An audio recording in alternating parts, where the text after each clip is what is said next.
ഓ സംസ്കൃതം ഒരു തീർത്ഥയാത്ര ഭാഗം 7.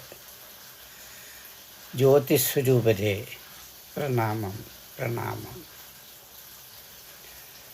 സത്തയുടെ ഐക്യം എന്താണെന്ന് കൂടുതലായിട്ട് നമുക്ക് ചിന്തിക്കാം. ഈ പ്രപഞ്ചം അവ്യയ ബ്രഹ്മത്തിൽ നിന്നുണ്ടായി. ജ്വലിക്കുന്ന തീയിൽ നിന്നും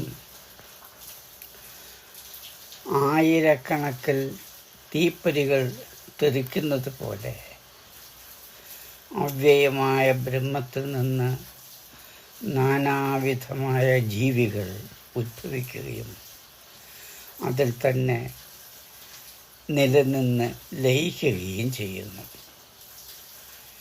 ബ്രഹ്മം കഴിഞ്ഞാൽ ഉപനിഷത്തിലെ ദ്വിതീയ മൂല്യം ആത്മാവാണ്. മനസ്സിനെ അഭിമുഖീകരിക്കുന്ന വിഷമം ദേഹിയും ദേഹവും തമ്മിലുള്ള വൈരുദ്ധ്യമാണ്. ആത്മാവിനെ രഥാരൂഢനായും ശരീരത്തെ രഥമായും ബുദ്ധിയെ സാരഥിയായും മനസ്സിനെ കടിഞ്ഞാണായും അറിയുക. അംഗങ്ങൾ അശ്വങ്ങളാണ്. ഇന്ദ്രിയ ലക്ഷ്യങ്ങൾ അവയ്ക്കുള്ള വഴികളാണ്. ഉപനിഷത്തുകൾ പല ചിന്തകന്മാരുടെയും സൃഷ്ടികളാണ്. അതിനാൽ അതിൽ ദ്വൈതവും അദ്വൈതവും കാണാൻ കഴിയുന്നു. ഈശ്വരനെ അന്തര്യാമിയായി കാണുന്നവർക്ക് ശാശ്വത പ്രശാന്തി ഉണ്ടാകുന്നു എന്ന് കഠോപനിഷത്ത് പറയുന്നു. എല്ലാ ജീവികളെയും നിയന്ത്രിക്കുന്ന ആന്തരസാരഥി ഈശ്വരനാണ്. മനുഷ്യൻ്റെ ഹൃദയപുണ്ഡരീകത്തിൽ അധിവസിക്കുന്ന സത്തയാണ് ഈശ്വരൻ. ബ്രഹ്മം മനുഷ്യൻ്റെ ഹൃദയാന്തർഭാഗത്തിൽ അധിവസിച്ച് ഇന്ദ്രിയങ്ങളും അംഗഭാഗങ്ങളും മനസ്സും ബുദ്ധിയുമുള്ള ശരീരത്തെ നിയന്ത്രിക്കുന്നു. ലക്ഷ്യം ബ്രഹ്മപദമാണ്, പ്രാപ്തിയാണ്, ഈശ്വര സായുജ്യാനുഭവമാണ്. ബൃഹദാരണ്യം ഭാവസാന്ദ്രമായി പറയുന്നു, ഹേ പ്രഭു, അങ്ങാണ് എൻ്റെ ആത്മാവ്. എൻ്റെ സഞ്ചാരം പ്രദക്ഷിണമാണ്. എൻ്റെ ശബ്ദം അങ്ങയെക്കുറിച്ചുള്ള സ്തുതിയാണ്. ഞാൻ ചെയ്യുന്നതെല്ലാം അങ്ങയ്ക്കുള്ള അഞ്ജലിയാണ്. ഒരു ഉപകഥ ശ്രവിച്ചാലും സഖാക്കളും ഇണപിരിയാത്ത സുഹൃത്തുക്കളും ആയ 2 പക്ഷികൾ, അതായത് ആത്മാവും ഈശ്വരനും, ഒരേ തരുവിലിരിക്കുന്നു. അത് ദേഹമാണ് തരു. അവയിലൊന്ന്, അർത്ഥാത് ആത്മാവ്, മധുരഫലങ്ങൾ, അനുഭവങ്ങൾ ആസ്വദിക്കുന്നു. മറ്റേത് ഭോഗത്തിൽ നിന്ന് വിരമിച്ച് ശാന്തനായിരിക്കുന്നു. ഇവിടെ ഭോഗിയെയും യോഗിയെയും ദർശിക്കുന്നു. ഈശ്വരൻ സർവ ചരാചരങ്ങളുടെയും അന്തരാത്മാവായി വർത്തിക്കുന്നു. ഈശ്വരനെ തന്നെ കാണാൻ ശ്വേതാശ്വതരോപനിഷത്ത് ഉപദേശിക്കുന്നു. ഒരു ചെറിയ ബീജത്തിൽ വലിയ മരം ഇരിക്കുന്നു എന്ന ഉദാഹരണത്തിലൂടെ ആരുണി തൻ്റെ പുത്രനായ ശ്വേതകേതുവിനോട്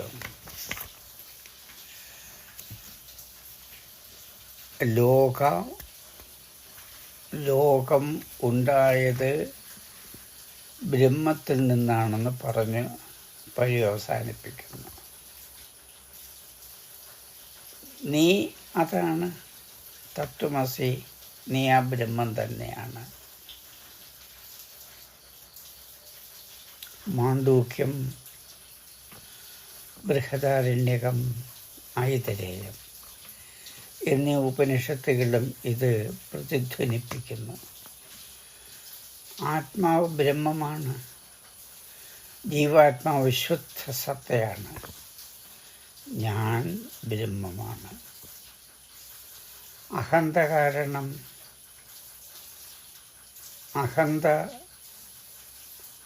കാരണം ബ്രഹ്മത്തെ അറിയാൻ കഴിയുന്നില്ല.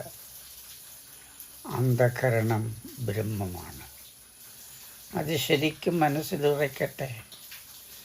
ശാരീരിക ജീവിതത്തിൻ്റെ 3 തലങ്ങളായ ഇന്ദ്രിയം, മനസ്സ്, ഹൃദയം എന്നിവയിൽ വ്യാപരിക്കുന്നവനാണ് ആത്മാവ്. അത് ജാഗ്രത, സ്വപ്ന, സുഷുപ്തി എന്നീ 3 അവസ്ഥകളിലും വ്യാപരിക്കുന്നു. ആത്മാവ് ബ്രഹ്മമാണ്. ഛാന്തോക്യം പറയുന്നു, പ്രപഞ്ചം ആദ്യം കേവല സത്തയായ ബ്രഹ്മമായിരുന്നു. പിന്നീടത് അഭിന്നമായ ജീവവസ്തുവായി പരിണമിച്ചു. അവസാനം പല വ്യത്യസ്ത രൂപങ്ങളുള്ള ഈ ലോകമായി വികസിച്ചു. ഉപനിഷത്തുകൾ ബുദ്ധിപരമായ വിശകലനത്തിൽ അഗാധ ശ്രദ്ധ പതിപ്പിച്ചിരുന്നു.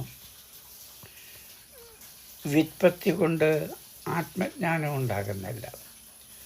ബുദ്ധി കൊണ്ടും ഗ്രന്ഥപാരായണം കൊണ്ടും അത് കിട്ടുന്നില്ല.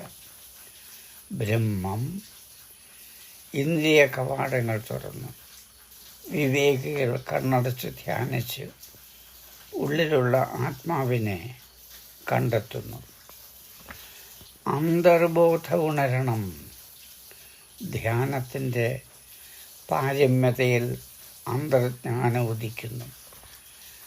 മനസ്സിനെ ഒരു അന്തരിന്ദ്രിയമായിട്ടേ ഉപനിഷത്ത് കാണുന്നുള്ളൂ. അവഗാഠമായി നോക്കുമ്പോൾ ആത്മാവ് നമ്മിലുള്ള പ്രശാന്തവും നിരാകാരവുമായ അഗാധ തലമാണ്. ആത്മാവ് ബ്രഹ്മത്തിൻ്റെ ഒരംശമാണ്.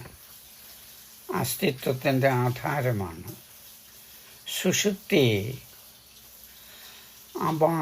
അബോധാവസ്ഥയാണ്. മനസ്സിൻ്റെ 4ാമത്തെ അവസ്ഥയാണ് തുരീയം. അത് നിർവചനാതീതമാണ്. ബാഹ്യാഭ്യന്തര അനുഭവമില്ലാത്ത അവസ്ഥയാണ് തുരീയം. ഈ പ്രപഞ്ചം അണഞ്ഞടങ്ങുന്ന നിഗൂഢ സ്ഥാനമാണ്. പ്രശാന്തവും വികലിത വേദ്യന്തരവും ആയ അവസ്ഥയാണത്. അന്തിമസ്ഥിതിയാണത്. കൂടസ്ഥൻ എന്നാൽ കൊടുമുടിയിൽ വസിക്കുന്നവൻ എന്നാണ് അർത്ഥം. ആത്മാവ് നിരുപാധിക ബ്രഹ്മത്തോട് താതാത്മ്യമുള്ളതാണ്. അത് ബുദ്ധിക്ക് അതീതമാണ്. അത് അവാച്യമാണ്. വൈയക്തിക അനുഭവം കൊണ്ട് മാത്രമേ അതിൻ്റെ സത്യം അറിയുവാനാവൂ. ഉപനിഷത്ത് ചിന്ത സുസംഘടിതമാണ്. ദേവന്മാരുടെ ഗുരുവായ പ്രജാപതി പറയുന്നു, ദോഷരഹിതനും പ്രായം, മരണം, വിശപ്പ്, ദാഹം എന്നിവ ബാധിക്കാത്തവനും സത്യസ്വരൂപനും യാഥാർത്ഥ്യത്തെ മാത്രം ലക്ഷ്യമാക്കുന്നവനുമായ ആത്മസ്വരൂപനെയാണ് അറിയേണ്ടത്. ദേവനായ ഇന്ദ്രനും അസുരനായ വിരോചനനും ആത്മതത്വം പഠിക്കാൻ പ്രജാപതിയെ സമീപിച്ചു. ഈ ശരീരം തന്നെയാണ് ആത്മാവ് എന്ന് ചിന്തിച്ചിട്ട് മനസ്സിലാക്കിയിട്ട് വിരോചനൻ മടങ്ങിപ്പോയി. ഇന്ദ്രന് തൃപ്തി വന്നില്ല. തുടർന്നും അവിടെ പഠനം തുടർന്നു. അവസാനം അഭൗമനായ ആത്മാവിനെ അറിയുകയും ചെയ്തു ദേവേന്ദ്രൻ. ധർമാചാരം ആധ്യാത്മികമായ വിശ്വദർശനത്തിൽ നിന്ന് രൂപം കൊണ്ടതാണ്. നല്ലത് മാത്രം കൈക്കൊള്ളുന്നവനെ നന്മ വരൂ. ഛാന്തോക്യത്തിൽ പഞ്ചവിധ ഗുരുദക്ഷിണ പറയുന്നു. തപസ്, ദാനം, ആർജവം, അഹിംസ, സത്യവചനം എന്നിവയാണത്. ബ്രഹ്മത്തിൽ നിന്നാണ് ധർമ്മം ഉദ്ഭവിക്കുന്നത്. ബ്രഹ്മശക്തിയാണ് സമുദായ നീതി നിലനിർത്തുന്നത്. മൈത്രീഭാവം സുദൃഢമാകുമ്പോൾ വസുധൈവ കുടുംബകബോധം തെളിയുന്നു. ജീവജാലങ്ങൾ മുഴുവനും ജഗതാത്മനിലും, അതായത് അവനിലും തന്നിലും അവൻ തന്നെ എല്ലാറ്റിലുമായും കാണുന്ന വ്യക്തി ഒരു ജീവിയെയും അവജ്ഞയോട് വീക്ഷിക്കുകയില്ല, ചിന്തിക്കുകയില്ല. ഈശാവാസ്യത്തിൻ്റെ ഉപദേശമാണത്. മനുഷ്യരുടെ പ്രകൃതങ്ങൾ വ്യത്യസ്തങ്ങളാണ്. ഉപനിഷത്തുകൾ ഇത് വ്യക്തമാക്കി തരുന്നു. വ്യക്തിയുടെ വിഷയികബോധം തനിയെ ഉണ്ടാവുന്നതല്ല. സംയമനം കൊണ്ടേ അത് സാധ്യമാകൂ. ദേവ അസുര മാനവർക്ക് പ്രജാപതി ഉപദേശം നൽകി. താൽപ്പര്യമെന്തെന്ന് കൂട്ടരുമായി ചിന്തിച്ചു വരുവാൻ നിർദ്ദേശിച്ചു. ദേവന്മാർ ദമനം ശീലിക്കണമെന്നും ദാനവന്മാർ ദയവ് ഉള്ളവരാകണമെന്നും മാനവന്മാർ ദാനശീലരാകണമെന്നും ഉപദേശാർത്ഥം വിവരിച്ചു. ശരിയാണ് എന്ന് ബ്രഹ്മദേവൻ നിർദ്ദേശിക്കുകയും ചെയ്തു. പ്രജാപതി അത് അംഗീകരിച്ചു. അതായത് ഓരോരുത്തരുടെയും ഭാവനയ്ക്കനുസരിച്ചാണ് ഫലം വന്നു ചേരുന്നത്. കർമ്മത്തിനനുസരിച്ചാണ് ഫലം ഉണ്ടാകുന്നത്. ചിന്തയ്ക്കനുസരിച്ചാണ് ഓരോ മനുഷ്യനുമായിത്തീരുന്നത്. ഏത് ഭാവം തദ്ഭവതി എന്ന ഗുണപാഠം പഠിപ്പിച്ചു. ഭംഗുര ജീവാവസ്ഥയെ കടന്നുയരുകയാണ് ആധ്യാത്മികത നമ്മെ പഠിപ്പിക്കുന്നത്. കാമലോഭാദികളിൽ നിന്നും വിമുക്തനാകണം. ഹൃദയാന്തർഭാഗത്ത് തെളിഞ്ഞു നിൽക്കുന്ന എല്ലാ കാമനകളും അടങ്ങുമ്പോൾ മനുഷ്യന് അമർത്യത്വം ലഭിക്കുന്നു. അവന് ബ്രഹ്മാനുഭൂതി ഉണ്ടാകുന്നു. ആനന്ദം അനുഭവപ്പെടുകയും ചെയ്യുന്നു. അവൻ, അതായത് ഈശ്വരൻ, രസാത്മകനാണ്. ഈ രസം അറിയുന്ന ആത്മാവ് രസാനുഭൂതിയിൽ ആറാടുന്നു. നൃത്തം ചെയ്യുന്നു. നാമരൂപങ്ങളിൽ നിന്നും വിമുക്തനായ ഈ ഋഷി ദിവ്യാത്മാവിൽ ലയിക്കുന്നു. ബ്രഹ്മം മാത്രമാണ് സത്യം.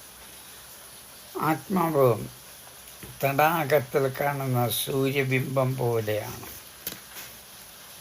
ബുദ്ധമതം പുനർജന്മ പരമ്പരയിൽ വിശ്വസിക്കുന്നു. പുനർജന്മ വിരാമമാണ് മുക്തി. വേദങ്ങളിൽ പുനർജന്മ വിശ്വാസം പ്രതിഫലിപ്പിക്കുന്ന പ്രസ്താവനകളില്ല. ഉപനിഷത്തുകളിലും പൊതുവെ അങ്ങനെ ഒരു പ്രസ്താവന കാണുന്നില്ല. എന്നാൽ ഛാന്തോക്യ ബൃഹദാരണ്യകങ്ങളിൽ വീണ്ടും ജന്മമെടുക്കാൻ ഭൂമിയിലേക്ക് ആത്മാവ് വരുന്നുണ്ട് എന്ന് വിശ്വാസം പ്രകടിപ്പിച്ചിരിക്കുന്നു. ഒരു തട്ടാൻ ഒരു വിഗ്രഹത്തിലെ സ്വർണ്ണ എടുത്ത് മറ്റൊരു സുന്ദരതരമായ നവരൂപം പണിയുന്നത് പോലെ ആത്മാവ് ഒരു ദേഹം ഉപേക്ഷിച്ച് കൂടുതൽ സുന്ദരമായ മറ്റൊരു ദേഹം സ്വീകരിക്കുന്നു. ഗൗഡപാദൻ്റെ സിദ്ധാന്തം അനുസരിച്ച് യാഥാർത്ഥ്യം മാത്രമേ നിലനിൽക്കുന്നുള്ളൂ. അലാദചക്രം തോന്നൽ മാത്രമാണ്. വാസ്തവത്തിൽ അവ ഏകമായ ബ്രഹ്മപ്രജ്ഞയുടെ സ്പന്ദനങ്ങൾ മാത്രമാണ്. ലോകം ഒന്നൊന്നിനെ പിന്തുടർന്നുകൊണ്ടേയിരിക്കുന്നു. അവസ്ഥാഭേദങ്ങളുടെ ഒരു നിരന്തര പ്രവാഹമാണ്. അതൊരു ആകസ്മിക സംഭവ പരമ്പരയാണ്. ഓരോന്നും ഭംഗുരവും ക്ഷണികവും നിരപക്ഷവുമാണ്. സ്വസ്തി ശുഭം.